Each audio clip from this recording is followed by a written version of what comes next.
Hello and welcome back to the 90s Man podcast. You know what it is, your podcast for all things Newcastle United, hosted by three lifelong Newcastle United supporting buddies. Myself, D-Man, I'm here with AC and Jefferson today, as usual. How you guys doing?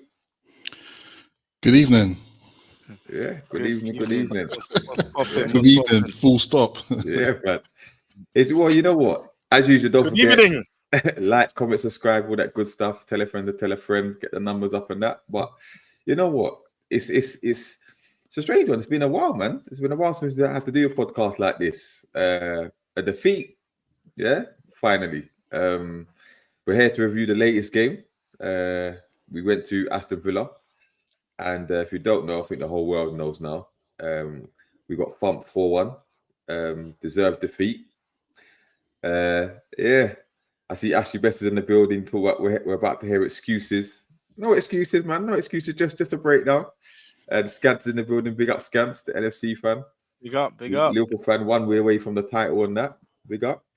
Oh, by the way, don't forget to check Specs' Geordie Dread TV with Scants and Cav from the Red Pitch podcast, D-Dubs, BBK Sports. It's a good watch. I was on there last week.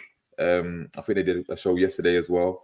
They review all the Premier League stuff, and they give it to Specs, man. Like, Specs is holding some licks at the moment, man. It's not good, man. It's not good. But yeah, isn't it? This is the thing. I think as Newcastle fans, nothing we can say really. We just got to eat a big slice, a bit of humble pie at the moment. I think. Yeah, that's it, man. That's it. Bit of humble pie. I forgot to say Happy Easter, everyone, as well. Hope everyone's yeah.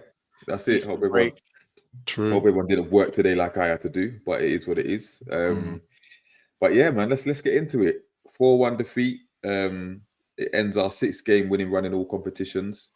It obviously makes the race for Champions League a bit more interesting, not as straightforward as some may have thought.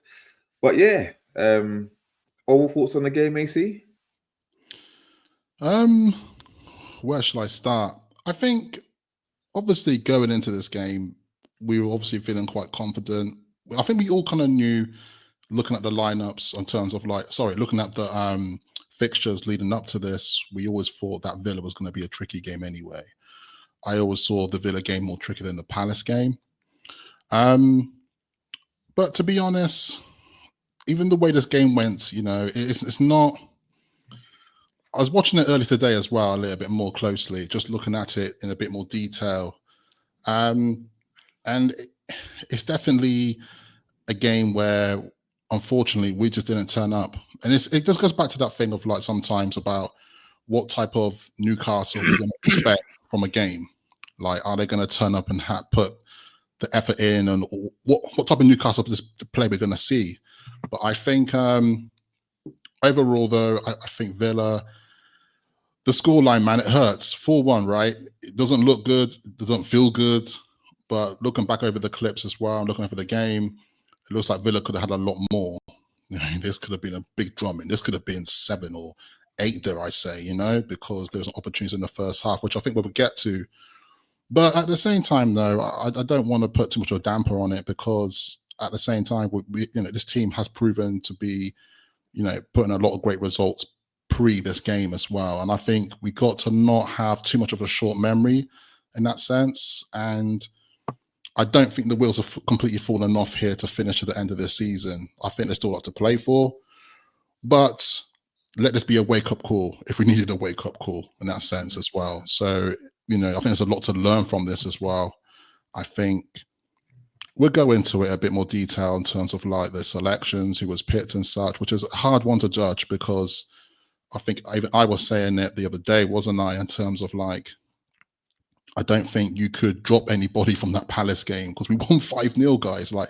Who would you drop for this game? It's really hard to do so, because every player respectfully had a great game coming off that win. Now, going to this game, we feel like we got that confidence behind us, but dare I say, this might have been one game too many for the same starting 11. You know what? We'll get into the lineup in a bit, yeah. But I agree with what you said. Look, end of the day, we had a 6-game winning streak with the same lineup.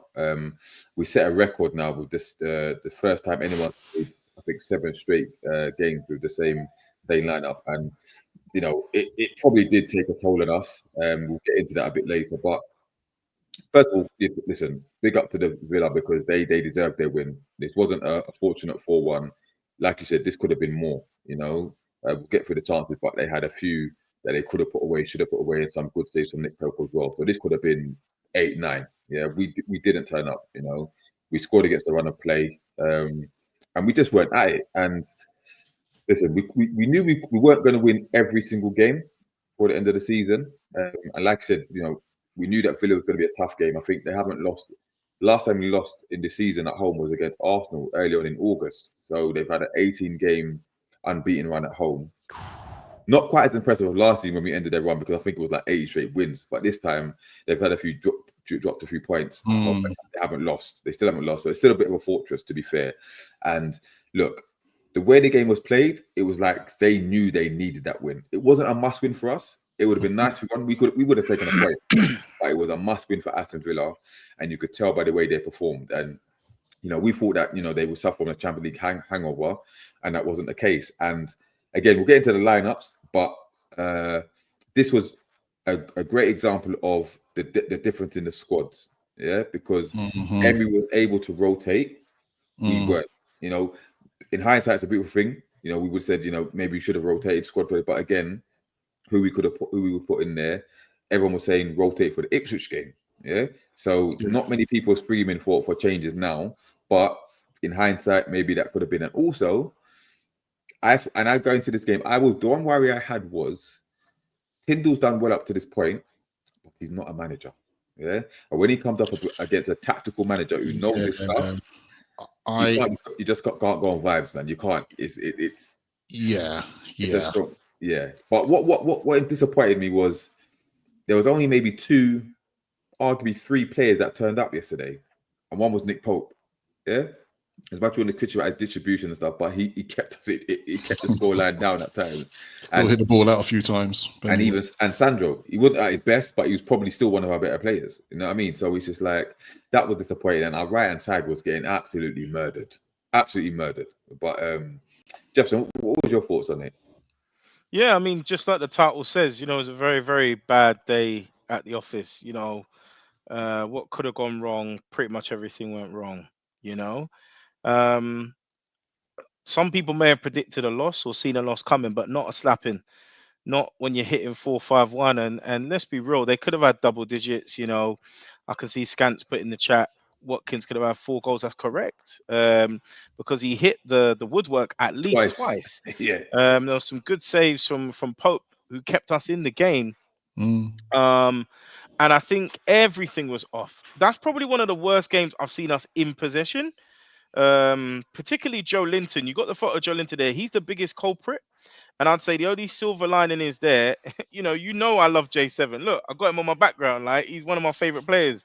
Right, first game of the season, I said he was worth 150 million. Like, I was chatting some madness like that. You were comparing him to Declan Rice, and now the tables are turned slightly. Anyway, but truth be told, in possession he's not very good, or he's not good enough. So, one positive is we know we need to upgrade that position. I know people might say, "Oh, it's not a priority." No, it is. We need 3 midfielders that can actually pass the ball.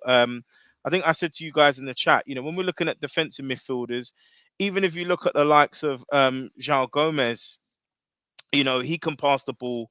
There's that guy, I forgot his name, man, the Serbian guy. Is it Lukic? He's a decent passer of the ball. We've seen it with Gravenberch and the likes. So you've got to be decent in possession. It's not just about athleticism and power, but when you look all over the pitch, we weren't winning our duels, we weren't winning our battles. A key one was Jacob Murphy. So what happened was, you're talking about Tyndall there, tactics. You could see time and time again, Maatsen had him on lock. Maatsen was probably one of the players of the match, even aside from his goal. Maatsen had Murphy on lock. Murphy couldn't do anything. So Tyndall, you have to do something. Push him higher up, switch over the wings, do something tactically.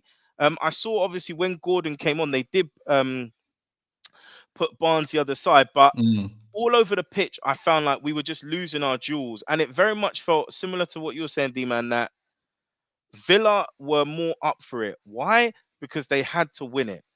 I don't know. I think it had like many different ingredients because I think there was a little bit of nonchalance there. There may have been subconsciously this kind of, all right, we're on a great run. All we got to do is turn up. We're probably going to get a result. There might have been a bit of that. Slight lack of tactical nous from Jason Tyndall.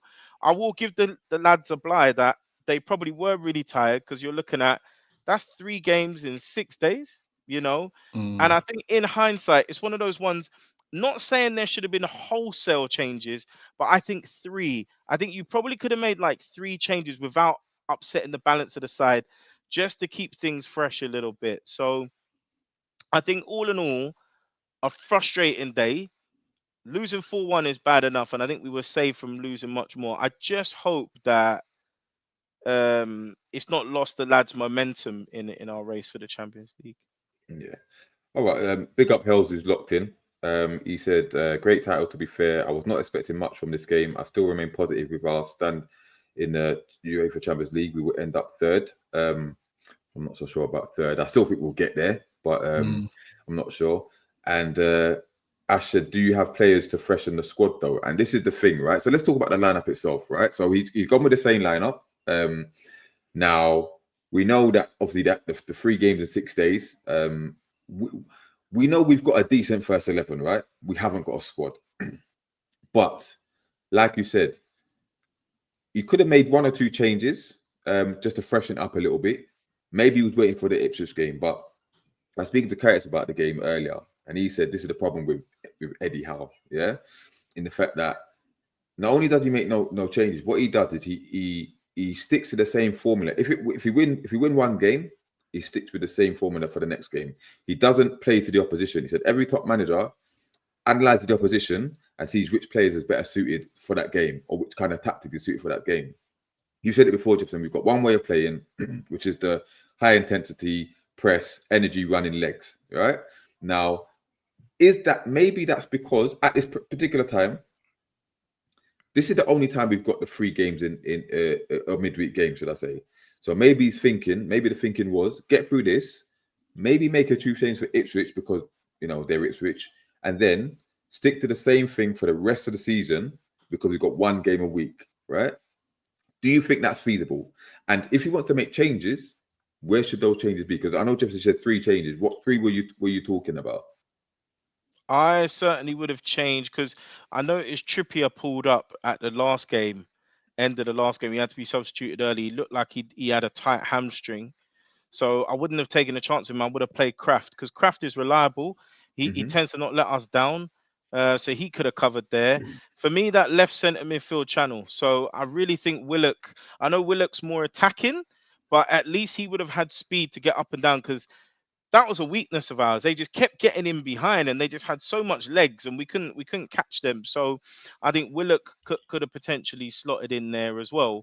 And it's a difficult one, isn't it? Because particularly Barnes and Murphy have been so good, but it would have been interesting. Okay, maybe potentially one of them, the likes of Asula maybe could have gone there, or even just resting Isak for Wilson.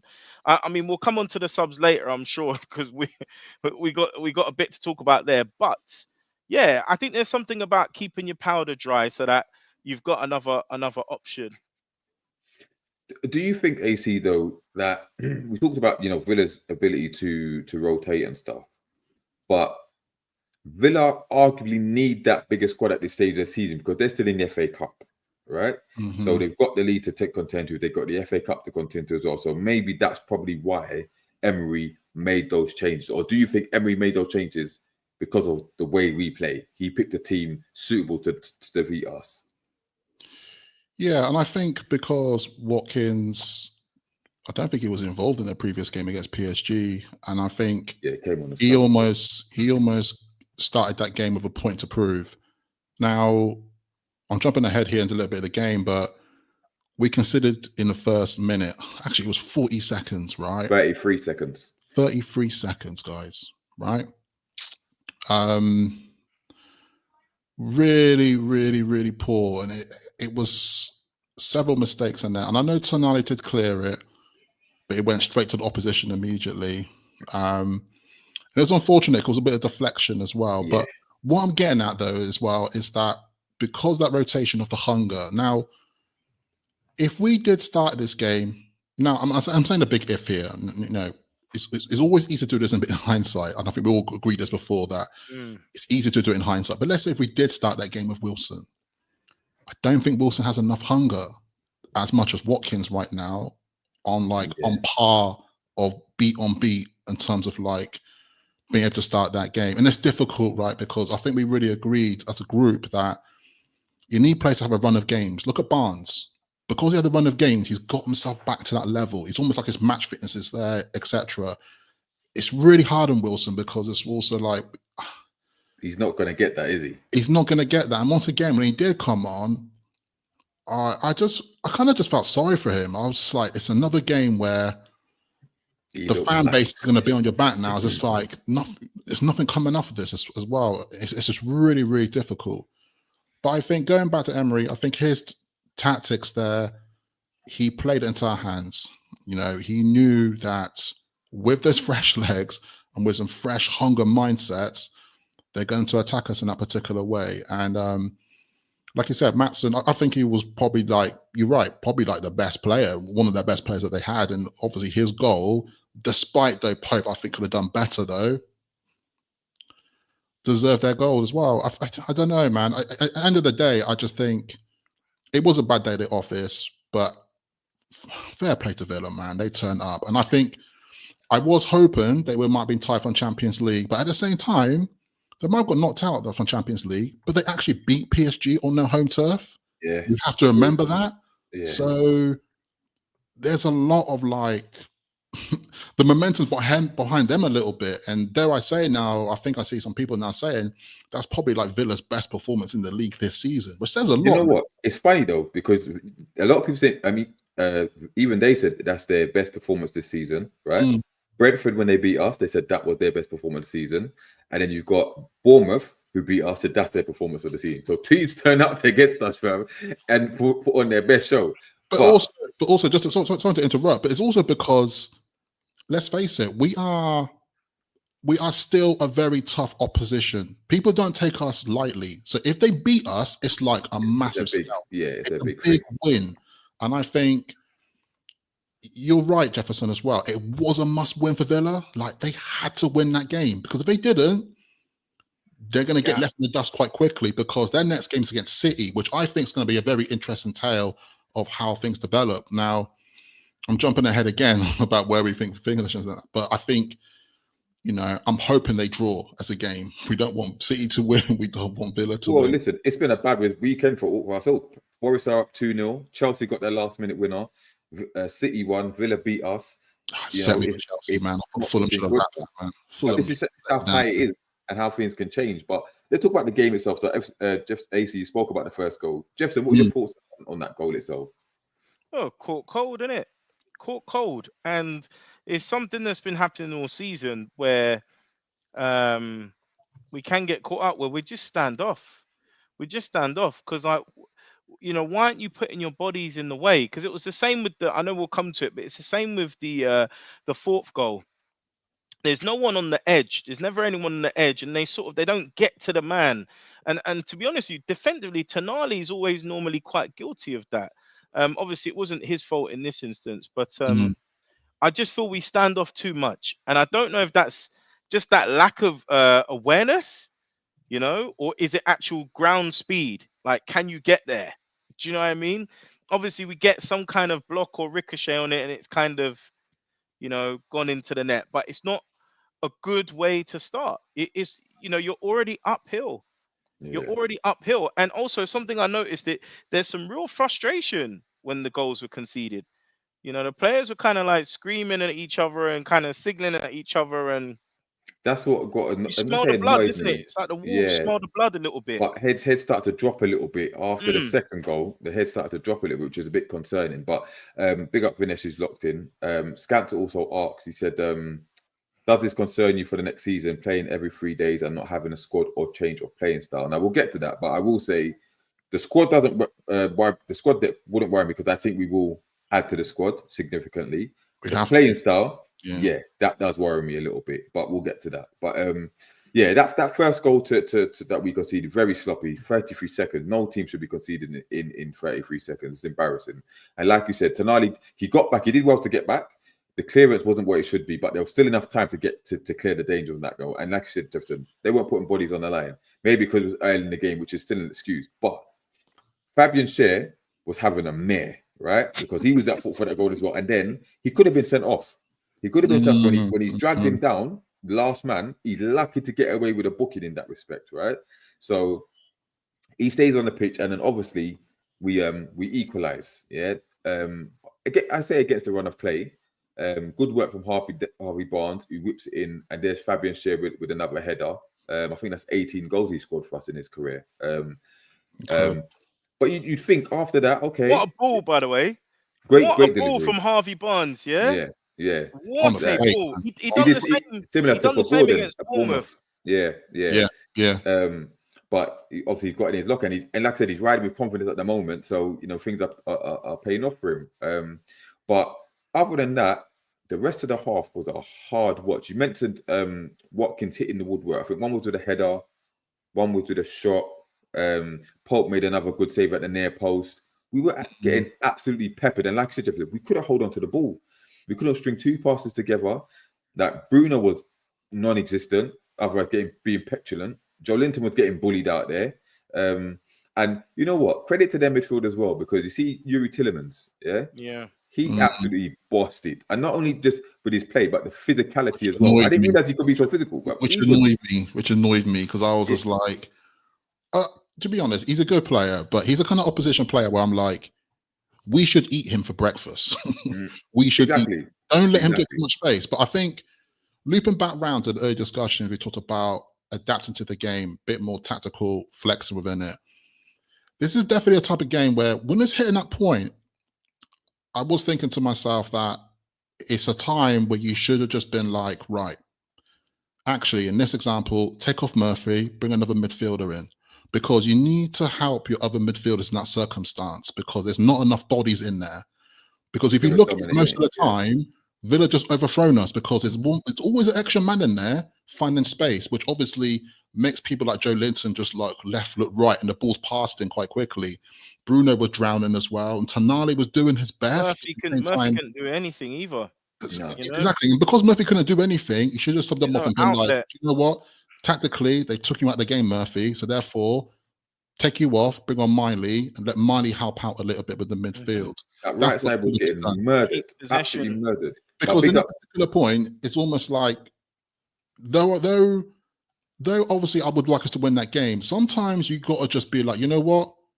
Lads, we got to try to settle for a draw. We're not losing. Yeah.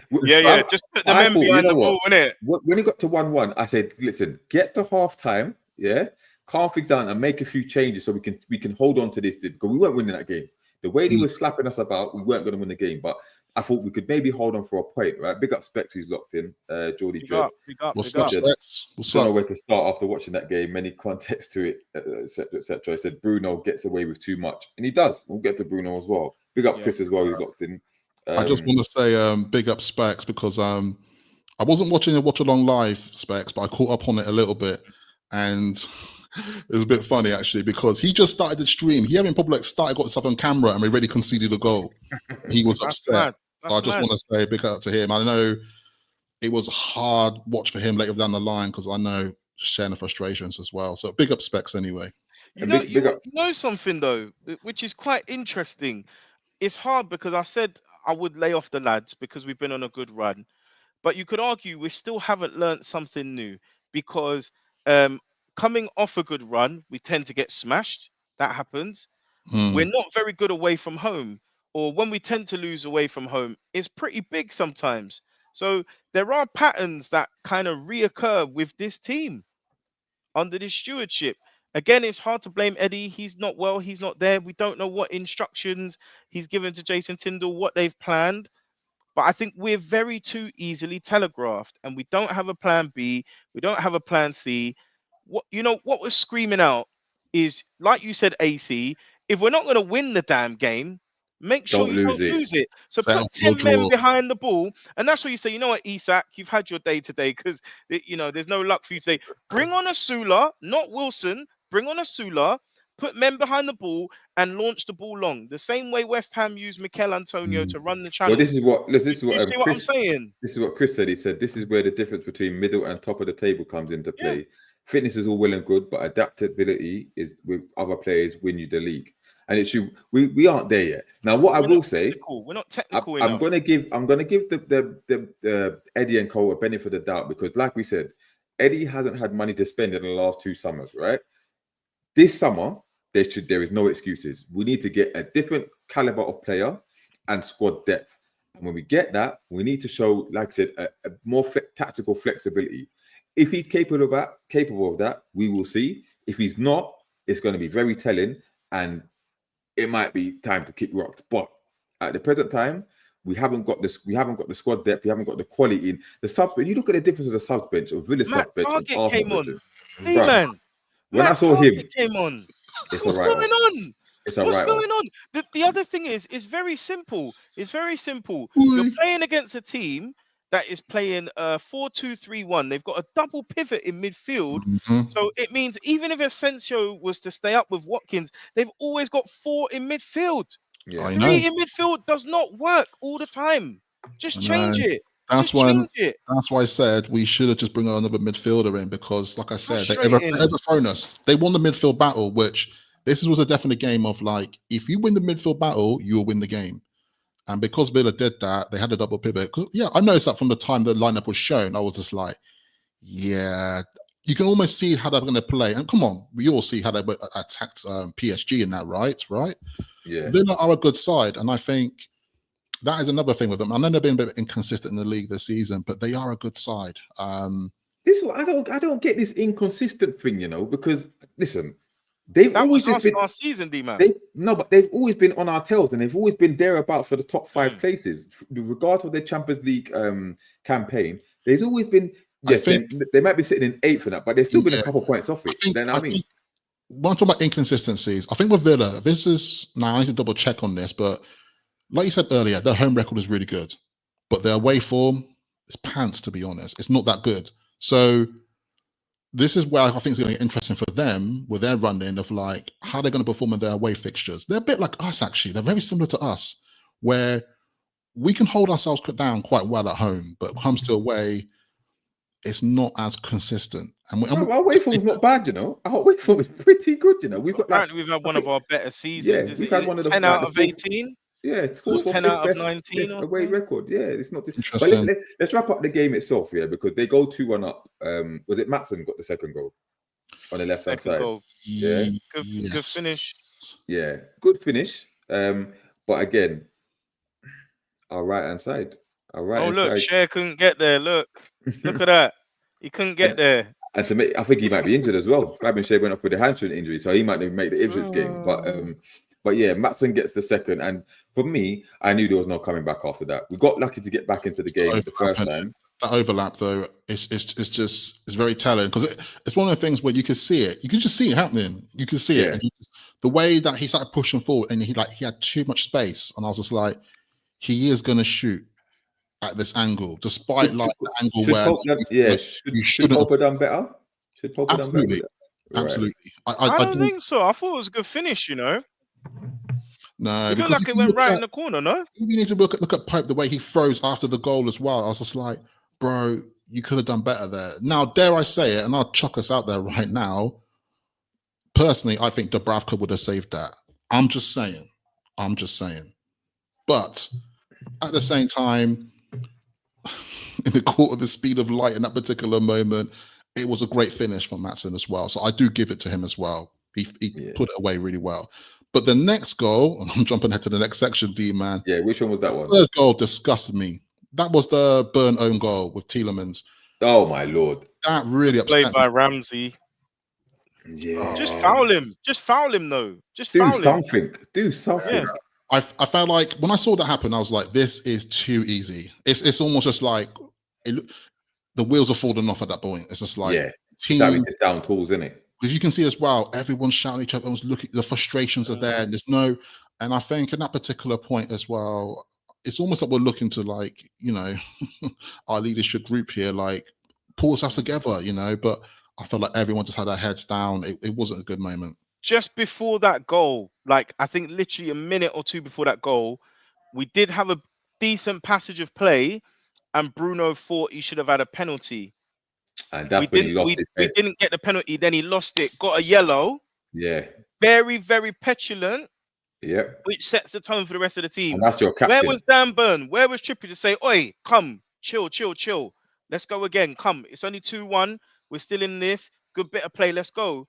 But that sets the trend for the team if you're going to be petulant and behave like a child. Yeah. Yeah. I You think know what I mean? he definitely lost his head, Bruno. And The fourth goal, yeah. Listen, great strike, by the way. Because I don't think any keeper saving it. But like I said, it could have been closed down. But the power that he got on that, yeah. And remember, this he ain't been starting for Villa. Yeah, this is the thing. This is the depth that they have. I'm upset we conceded this goal by this guy because 60 million pounds, though. There's no I way know they got bumps, but that's a lot of money. The box like that. Sorry, but It's a lot of money. But if they get Champions League football, that's nothing. That's worth it. Yeah. You know what I mean? It's the gamble sometimes you have to take, isn't it? Like he is their B team player. This is the thing. That's the quality of midfield that they have. Obviously, we say we've got the best midfield three, but in terms of depth, they're up there. Yeah, in terms of depth, what they've got there. If you look at their midfield, they've got a lot of good. Rodgers had a quiet day. That's what I'm saying. Rodgers let us off the hook, really, if you think about it. It does feel like Villa, that they are. It's really interesting. It's like an indirect rival in a way because similar backgrounds to us. They're on the come up. They're here to destroy the so-called Big Six, and I say that in quotation marks, right? We are the noisy neighbors to do that, and they are too. They like to copy our homework. They like to get the Adidas sponsorship. They like to copy our advertising. They like to get the. And they've got a version of the stack. They got a version of the stack. And Kamara and do you remember Kamara, Diego Carlos? They're talking a manager for freak's sake. They're talking a manager. You know what I mean? And I already saw that they're trying to print and again ahead of themselves a little bit, but I'm still them like printing like winners 25 shirts already. I'm like, hold on. So obviously they're thinking then they're going to grab the FA Cup, but I don't know. It's a very similar prospect. But what has been interesting with Villa, and something that I do got to give them credit to, is that they've done this thing where they're not scared to shift on players when they have to. They just do it. Like we've got to talk about Duran, who just like left like that, you know. Bro, have we got someone we could shift to Saudi for that amount of money, bro? 75 mil. We ain't got nobody, bro. We keep getting bumped though. We're a soft touch because there's no way Sir Maximan was 23 mil. No way. That should have been double that. If this was I think Mitchell, he wouldn't have had that, man. He wouldn't have that. But think. before we finish the game, right? I want to talk about Isak, right? Because we know everyone knows how much we love Isak, right? But at this present time, he's not been at it, right? And it was glaringly obvious on the weekend. Now, do you think he's still carrying an injury? Do you just think it's a bit of dip in form? Do you think that, do you think there's something to it? Because right about now, he can't even pass the ball properly at certain times. When we're on the break and stuff, and he wants to lay it down the line and that, he's under hitting it. He's getting bullied off the ball. Things ain't coming off for him. What do you think is going on with him at the moment? Overutilized. He's tired. And this is what I'm saying. Even if you ain't going to use Wilson, use Osula. Because all the minutes add up. So even if you take off my man at 75 minutes, you're saving some gas in the tank. Even if you choose to play, I mean, I don't prefer Gordon there, but even if you bring on Gordon, then bring Barnes inside, you've got another option. Do something. This is what I'm saying. Is very one-dimensional. I've been saying this for so long. And, this sort of thing can happen because you get mentally jaded, but you also get physically tired as well. You can't keep playing the same 11. And I think the talk I hear from fans, from outside the club, we're going to risk being like, how Tottenham were in 2018-19. Yeah. They sort of reached the peak because they had their first 11 and every player they signed was never good enough to get into the first 11. You're not going to get any success that way. When we're looking to the future, not only do we need a squad that can allow our players to rest, but they need to be able to challenge for those positions. Isak needs to be in a point where he's thinking, God, I don't know if I'm going to start next week. That's what it was like 2 seasons ago with him and Wilson. Yeah. And they got the best out of each other. Now you look at Wilson, it's like, bro, Isak, no, listen, I dare you to drop me in it. I dare you. Yeah, but it's too easy. Isak has been coming off around 65, 70 minutes for the last few games. But like you said, the run of games he's had to play, and I don't think he's fully fit. Since the cup final, even before the cup final, I don't think he's fully fit. Scanter said, I see Villa beating Man City. They will bully their midfield like they did to yours on Saturday. Listen, chill a little bit in it. I know there's a bit of a little dig there, but okay, I hear you, right? And he also says, well done, D-Man, at least you're calling out his poor form. And you know, it has to be done. As much as I like the guy, he's my favourite Newcastle player, you know, it has to be said, like he's not firing on all cylinders, like, but we need him to be firing on cylinders for the remainder of the season. Does he get rested against Ipswich? Now I don't know if we can do. Yeah, he might get reduced minutes. No, I think we have to. I think we have to. I think rested. Yeah, I think we have to personally. And I know, don't get me wrong, we have to beat Ipswich, right? But I think even if we start with our B striker or even C striker, they're still good enough to put the ball in the back of the net of Ipswich. Now, I think at this particular moment, me personally, and you know, I've been a harsh critic of like Wilson for the season. It just is what it is. But I think personally, I have some faith in Osula. I think we should start Osula in this game because Osula has the pace, he has the energy, he's got the youth behind him, right? We know he can score goals as well, and I think we got to, as a team, as a club, he scored one. He scored one. Yeah, but he can score goals, can he? He needs more games. He does need more games, but let's be honest, he's only scored one goal. But do you not remember Kevin Davies? Kevin Davies for Bolton, he used to average 8 goals a season. So if you use someone the likes, or I mentioned Mikel Antonio earlier, if you use someone the likes of Osula, who's what, 6'4", he's big, he's strapping, he's fast, he's quick, he's strong. What does that do? That attracts players towards him. If he's running in behind, that creates gaps for others. So when you're utilizing an Osula, we're not utilizing him to score goals. We're utilizing him to open up gaps in the defense because unfortunately, we're not a very good possession side. So here's my question for you both then, yeah? If he starts, I mean, you know, 80 says you maybe should start him against Ipswich, okay? Fair enough, right? Are there any other games for the remainder of the season where he should start? No, I think this would be the one. Do you think he should start the one game and then go back to bench? Suppose he scored a brace, and we've got Brighton next. Away to Brighton next. Away to Brighton wouldn't be bad. We'll see when we get there. I don't think. I think we have to put the proof in what we're trying to ask here. We're asking for a bit of rotation. We're saying my guy over here is like knackered, and I think we'll be absolutely kicking ourselves if Isak starts Ipswich game and gets injured at 30 minutes in. We'll be absolutely fuming because we wasted him against his relegation fodder team, who, by the way, are going to play rough as hell, right? They're going to be at our legs. But they're also going to play with freedom because they're now relegated. They ain't got no pressure on them. And with the pressures on us now, yeah? I'm not disagreeing. Also, we're at home, though. We're not on their turf. Let's get it straight. No, it's true. Their fans are going to be up in the clouds in our stadium. You're not going to hear them, right?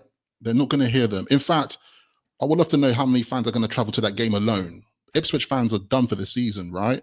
It is what it is. It is what it is, right? So, all right. So he starts next game, right? I agree. Maybe this might be the game to start him. And I think for the rest of the season, use him instead of Wilson coming on for Isak. I just don't have any faith in Wilson at the moment. And I think it's sad. And, you know, I want him to get his 50th goal for the club. You know, I want him to celebrate that. But I just think at this moment in time, there's not enough games for him to get match fitness in and start scoring a couple of goals and such. It's just not enough time. We've got 5 left. 5. Let's talk about these 5 games and we'll talk about how we think we're going to do any other teams. We've got 5 games left, right? Now, one word answer, yeah? Are we making Champions League football, Jefferson?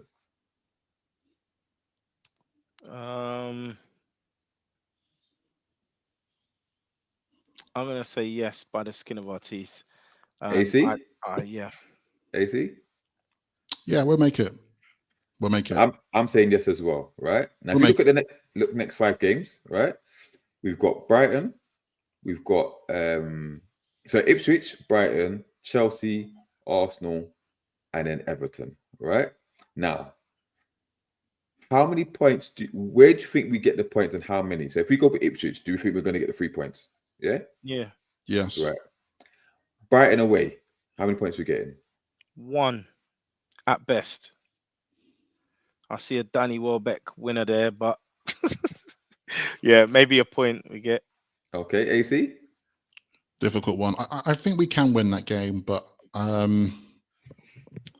unfortunately, I can't remember the last time we actually did get a win there, which is quite. Probably the championship, isn't it? Take me back. When was the last time we won at Brighton? Yeah, exactly. So I think we're looking at a draw there. Right. So it's in a draw. Chelsea at home is the big one. Now, I think Jefferson called this probably like a week or 2 ago when he said like that's going to be our playoff game. But I do think this is the game which is going to be like whole world's going to be watching, because this is going to be this is going to be the one. Sunday early afternoon, so early kickoff on a Sunday. Yeah. Yeah. So We lose this, I don't think we make it. Huh? We lose at home to Chelsea. No, I'm saying if we lose to Chelsea, I don't think we make it. Right. So, do you think we lose? Do you think we win or lose this game, or draw? I think we win because I think history shows we tend to get up for the big games, particularly with our home support. We'll win it in some shape or form. Arsenal, I know we've won there in the cup, but I'm writing it off. We're not beating Arsenal, man. We're not beating Arsenal. Okay, so AC Chelsea.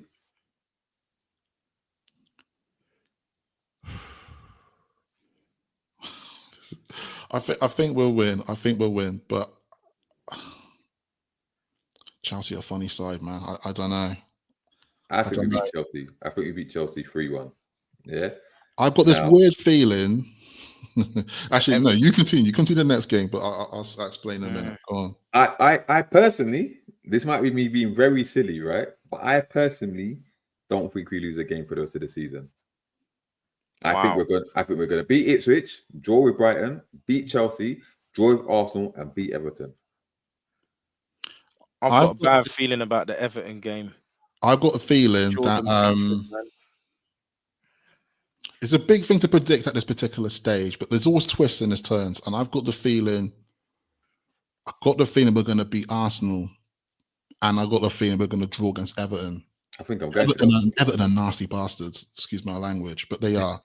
Pickford's going to be up for it, man. Oh, you know, he just love it. He would. And Gordon always loses his head, so I wouldn't even have him on the bench. I wouldn't even select Gordon. Performs against Everton. He's awful against Everton. Just leave him out for the match. Don't get me wrong, we're at home, but I've just got this feeling, like Everton at home is. Remember last season? Yes, I remember very well. I remember very well. Yeah. So I remember that, but we ain't got him that fool anymore. But anyway, I hear you say it. I feel like Arsenal. I've got a feeling we're gonna show ourselves, because I think for some reason I don't know where it started, how it started, but all of a sudden there seems to be rivalry between us and Arsenal now. I don't know why.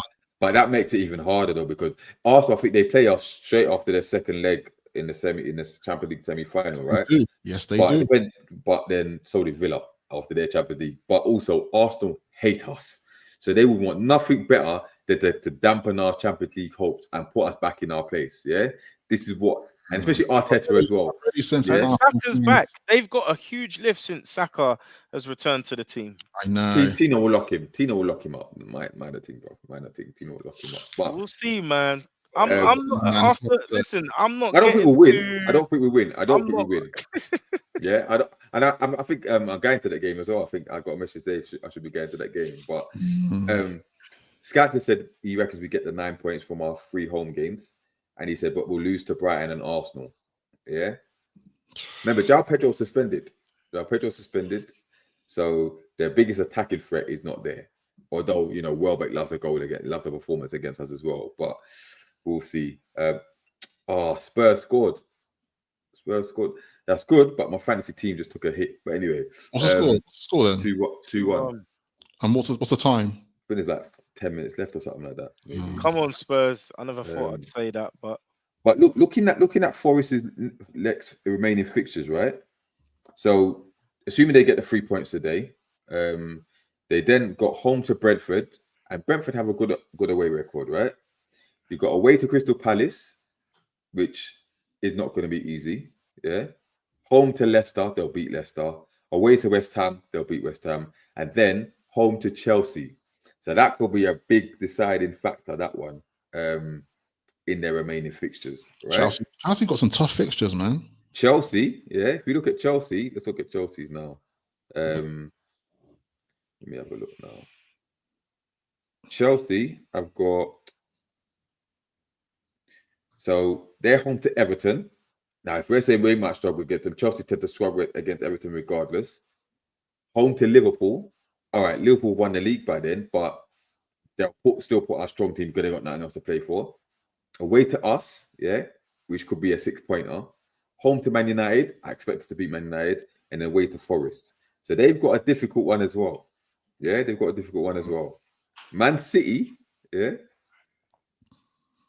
Home to Villa, which if they get that could work in our favour. That could be a draw, but maybe one can go draw. Give me a 1-1 draw. I'll take it all day. But then they're coasting because they're home to Wolves, away to Southampton, home to Bournemouth, and away to Fulham. They'll win all those City games. are there, man. City are there. They'll get that. Yeah. They might even finish third, actually, City. You know what? I was just thinking that I think City could finish third. Because City will finish third. If we drop points against Brighton, yeah, City gonna grab it. And then you got Villa, right? Let's look at Villa now. If we drop the ball against Ipswich, guys, I'm just saying this right now. If we we don't deserve to be there. We don't deserve it. We don't deserve it if we lose. Any points against Ipswich, right? Villa got it easy as well, by the way, because obviously away to Man City is not easy, but then home to Fulham, light work. Away to Bournemouth, I expect us to beat Bournemouth. Home to Tottenham and away to Man United. Oh, bro, Bournemouth will be a tough game for them because I think Bournemouth are still in with a shout of Conference League, aren't they? It could be. Bournemouth might be. So they've got something. Bournemouth have got something to play for. Yeah, maybe Fulham, but I expect they're home to Fulham, so I expect them to deal with Fulham. Hold to Anthony Robson again because he had another stinker yesterday, but that's another thing. But hold tight Kante, yeah, but yeah. So it's good. It could go down to the last game, which is not what we wanted. Not what we wanted. Yeah, unfortunately, this loss against Villa. Oh no, there's only a few minutes left in the. It's not. It's not. I know we still got games left to sort it out, but I feel like because if we drew that Villa game, it's a different perspective altogether. Because and I think what hurt me more. The most thing that hurt me is the scoreline. We lost 4-1. And, the previous game against Palace, we won 5-0. So technically, we only beat Palace 2-0 because we conceded 3 in the next. So our goal difference took a hit. And I think if you guys are watching closely, goal difference is going to mean quite a lot towards the end of the season. So that hurt me because I feel like if we lost 2-1, we lost 2-1. Yeah. But losing 4-1 at this particular stage of the season is like, guys, we can't be conceded 3 goals away. The minus like that away from home because it just takes a dent because all now, it kind of forces us to keep a clean sheet against Ipswich. No, I think we can, but I don't think we will. I think they score first. We have to utilize the squad. We have to utilize the squad, man. And utilize the squad, but I say only maybe rotate 2, maybe 3 players. I don't think we can afford to utilize the squad. Come in then? I think Miley can come in. Fabian Shea might be injured. Yeah. But surely, don't we need them for more so for the Chelsea and Arsenal games? Yeah, but then if they get knackered by that point. But if you there's a week to prepare. So why would you? They should be okay. If you need, there's a week on the training ground and you get a couple of days off, whatever. But you've got a week to prepare for the following game. So I'm not saying this. I'm saying game a week now, isn't it? It's one game a week. We said maybe Asula, right? Maybe Asula. Bring in Gordon. Maybe Gordon starts one game, right? And then maybe, but then Fabian Shea, if he's injured, they're saying Botman could be back next weekend, but that might be a good game to put him in for 60 minutes against Ipswich. I feel like that's But then with the lap, that could get physical. You know what I mean? That could get silly. I think I would like to see Olusula start, but I don't think that's going to be realistic. That's just my personal preference if I was controlling. Yeah. But I think what's going to happen is going to be Wilson's going to start, I think. But at the same time, you know, I did say earlier, you know, players need good time of running. So this is a good time for him to get the running that he deserves. But maybe rest Trippier. I agree, rest Trippier as well, because we would need him for the big games, for Arsenal and such. Scamps just read a good comment. He said, when is Howe back? Because Tyndall isn't ready for this pressure. And that's a very good point. Yeah. Because after the Ipswich game, it gets techie. Yeah. Managerial, right? Against who we're up against. This could be, we know Tyndall's not ready for that. He's not that guy, right? And it would be such a huge lift to have Eddie back, but obviously you don't want to rush him back until he's fully recovered. But this could be the difference between qualification and not. Yeah, not having a manager there or our manager there to you know, do what he does on the sideline could be. You know, we couldn't ask for better opposition. Reading when he's absent, Man United are crap, and Tottenham, Palace off the back of that slapping that they had on Man City. You know, and then look, they got one eye on the FA Cup. You know, that was ideal. Villa was a completely different fish. When you've got a well-drilled team, well-managed team by a tactician, it's a bit different. I just think, let's be honest, innit? Like, Tyndall is just not going to be cut for it when the going gets tough. When, like, I don't know, man, it's like 55 minutes and you're 2-1 down. All lot to play for still in the half. You got to do something. Don't just sit there and wait for another. So, and it was a harsh reality check, but at the same time, probably a good time to be like, I'm sure Eddie Howe was on the blower probably not long after that game was finished and been like, right, you got to do X, Y, and Z with them. Saying that though, I know Tyndall and Howe, they would think like alike. They're almost like connected at the backbone a little bit, but yeah, I don't know, man. We know that Eddie Howe was quite seriously ill, and I don't think we're going to see him for the next couple of weeks. So I think just be prepared for that. I can't see him there suddenly imagining us for like Ipswich. I just can't see it. I think we could do that for Ipswich. It's the following game, bro. It's the following game against Brighton. Yeah. And if not, then it has to be for the Chelsea game. But again, you don't want to rush him back. So it's Forest are pretty much there. It's happening to Graham Jones as well, isn't it? Like Graham Jones, I think took charge of 3 games after Bruce went. I think he got 3 draws or 2 draws. Yeah, 3 draws, I think it was. Or 2 draws. So, and he's worked in the England camp, isn't it? And other things. So utilize that experience as well. You know, the coaching staff as a whole have to pull together on this one. Yeah, and I do think they can come back and bounce back, because one thing I can say that we've done it quite a few times this season. How many times have we had to bounce back and been like, you almost took a massive right hit in your jaw and you hit the ropes and you're like, come back again. We had to do it quite a few times this season. So I think we can do it. When Villa pumped us a couple of seasons ago, 3-0.